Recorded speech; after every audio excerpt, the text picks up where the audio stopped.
വിലാപങ്ങൾ അധ്യായം 2. അയ്യോ, യഹോവ സിയോൻ പുത്രിയെ തൻ്റെ കോപത്തിൽ മേഘം കൊണ്ട് മറച്ചതെങ്ങനെ?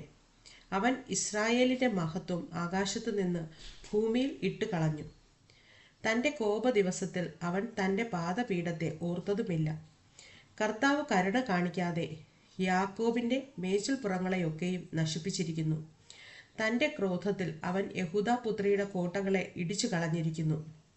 രാജ്യത്തെയും അതിലെ പ്രഭുക്കന്മാരെയും അവൻ നിലത്തിട്ട് അശുദ്ധമാക്കിയിരിക്കുന്നു. തൻ്റെ ഉഗ്രകോപത്തിൽ അവൻ ഇസ്രായേലിൻ്റെ കൊമ്പൊക്കെയും വെട്ടിക്കളഞ്ഞു. തൻ്റെ വലം കൈയെ അവൻ ശത്രുവിൻ മുമ്പിൽ നിന്ന് പിൻവലിച്ചു കളഞ്ഞു. ചുറ്റും ദഹിപ്പിക്കുന്ന ജ്വാല പോലെ അവൻ യാക്കോബിനെ ദഹിപ്പിച്ചു കളഞ്ഞു. ശത്രു എന്ന പോലെ അവൻ വില്ല് കുലച്ചു, വൈരി എന്ന പോലെ അവൻ വലം കൈ ഓങ്ങി. കണ്ണിന് കൗതുകമുള്ളതൊക്കെയും നശിപ്പിച്ചു കളഞ്ഞു. സിയോൻ പുത്രിയുടെ കൂടാരത്തിൽ തൻ്റെ ക്രോധം തീ പോലെ ചൊരിഞ്ഞു. കർത്താവ് ശത്രുവെ പോലെ ആയി. ഇസ്രായേലിനെ മുടിച്ചു കളഞ്ഞു. അവളുടെ അരമനകളെയൊക്കെയും മുടിച്ചു. അവളുടെ കോട്ടകളെ നശിപ്പിച്ചു കളഞ്ഞു. യഹൂദാപുത്രിക്ക് ദുഃഖവും വിലാപവും വർദ്ധിച്ചിരിക്കുന്നു.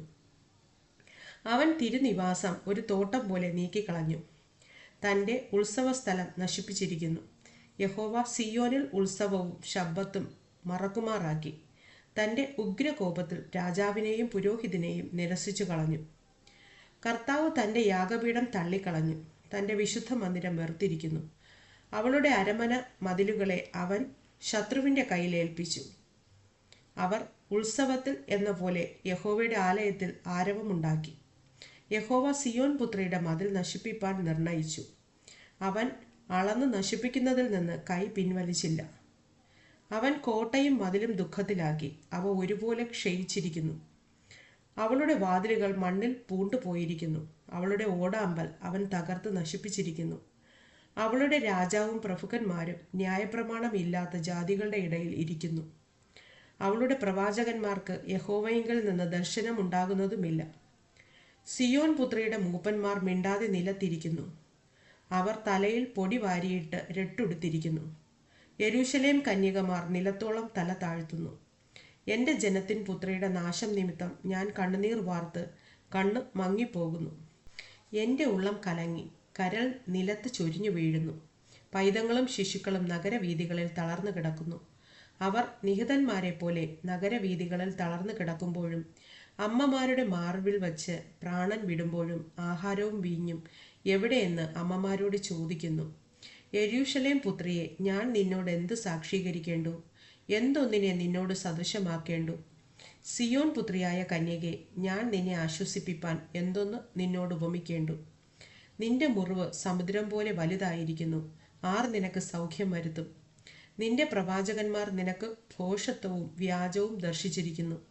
അവർ നിന്റെ പ്രവാസം മാറ്റുവാൻ തക്കവണ്ണം നിന്റെ അകൃത്യം വെളിപ്പെടുത്താതെ വ്യാജവും പ്രവാസകാരണവുമായ പ്രവാചകം ദർശിച്ചിരിക്കുന്നു. കടന്നു പോകുന്ന ഏവരും നിന്നെ നോക്കി കൈകൊട്ടുന്നു. അവർ യെരൂശലേം പുത്രിയെ ചൊല്ലി ചൂളകുത്തി തലകുലുക്കി. സൗന്ദര്യപൂർത്തി എന്നും സർവമഹീതല മോദം എന്നും വിളിച്ചു വന്ന നഗരം ഇത് തന്നെയോ എന്ന് ചോദിക്കുന്നു. നിന്റെ ശത്രുക്കളൊക്കെയും നിന്റെ നേരെ വായ് പിളർക്കുന്നു. അവർ ചൂളകുത്തി പല്ല് കടിച്ചു. നാം അവളെ വിഴുങ്ങിക്കളഞ്ഞു. നാം കാത്തിരുന്ന ദിവസം ഇത് തന്നെ. നമുക്ക് സാധ്യമായി, നാം കണ്ടു രസിപ്പാൻ ഇടയായല്ലോ എന്ന് പറയുന്നു. യഹോവ നിർണയിച്ചത് അനുഷ്ഠിച്ചിരിക്കുന്നു. പുരാതന കാലത്ത് അരുളി ചെയ്തത് നിവർത്തിച്ചിരിക്കുന്നു. കരുണ കൂടാതെ അവൻ ഇടിച്ചു കളഞ്ഞു. അവൻ ശത്രുവിനെ നിന്നെ ചൊല്ലി സന്തോഷിപ്പിച്ചു. വൈരികളുടെ കൊമ്പ് ഉയർത്തിയിരിക്കുന്നു. അവരുടെ ഹൃദയം കർത്താവിനോട് നിലവിളിച്ചു. സിയോൻ പുത്രിയുടെ മതിലെ, രാവും പകലും ഓലോല കണ്ണുനീരൊഴുക്കുക. നിനക്ക് തന്നെ സ്വസ്ഥത നൽകരുത്. നിന്റെ കൺമണി വിശ്രമിക്കുകയും അരുത്. രാത്രിയിൽ യാമാരംഭത്തിങ്കൽ എഴുന്നേറ്റ് നിലവിളിക്കുക. നിന്റെ ഹൃദയത്തെ വെള്ളം പോലെ കർത്തൃസന്നിധിയിൽ പകരുക. വീഥികളുടെ തലയ്ക്കലൊക്കെയും വിശപ്പുകൊണ്ട് തളർന്നു കിടക്കുന്ന നിന്റെ കുഞ്ഞുങ്ങളുടെ ജീവരക്ഷയ്ക്കായി അവങ്കലേക്ക് കൈമലർത്തുക. യഹോവേ, ആരോടാകുന്നു നീ ഇങ്ങനെ ചെയ്തതെന്ന് ഓർത്ത് കടാക്ഷിക്കണമേ. സ്ത്രീകൾ ഗർഭഫലത്തെ കയ്യിൽ താലോലിച്ചു പോരുന്ന കുഞ്ഞുങ്ങളെ തന്നെ തിന്നേണമോ? കർത്താവിൻ്റെ വിശുദ്ധ മന്ദിരത്തിൽ പുരോഹിതനും പ്രവാചകനും കൊല്ലപ്പെടേണമോ? വീഥികളിൽ ബാലനും വൃദ്ധനും നിലത്ത് കിടക്കുന്നു. എൻ്റെ കന്യകമാരും യൗവനക്കാരും വാൾ കൊണ്ട് വീണിരിക്കുന്നു. നിന്റെ കോപ ദിവസത്തിൽ നീ അവരെ കൊന്ന് കാരണം കൂടാതെ അറുത്തു കളഞ്ഞു. ഉത്സവത്തിന് വിളിച്ചു കൂട്ടും പോലെ നീ എനിക്ക് സർവത്ര ഭീതികളെ വിളിച്ചു കൂട്ടിയിരിക്കുന്നു. യഹോവയുടെ കോപ ദിവസത്തിൽ ആരും ചാടിപ്പോകയില്ല, ആരും ശേഷിച്ചതുമില്ല. ഞാൻ കയ്യിൽ താലോലിച്ച് വളർത്തിയവരെ എൻ്റെ ശത്രു മുടിച്ചിരിക്കുന്നു.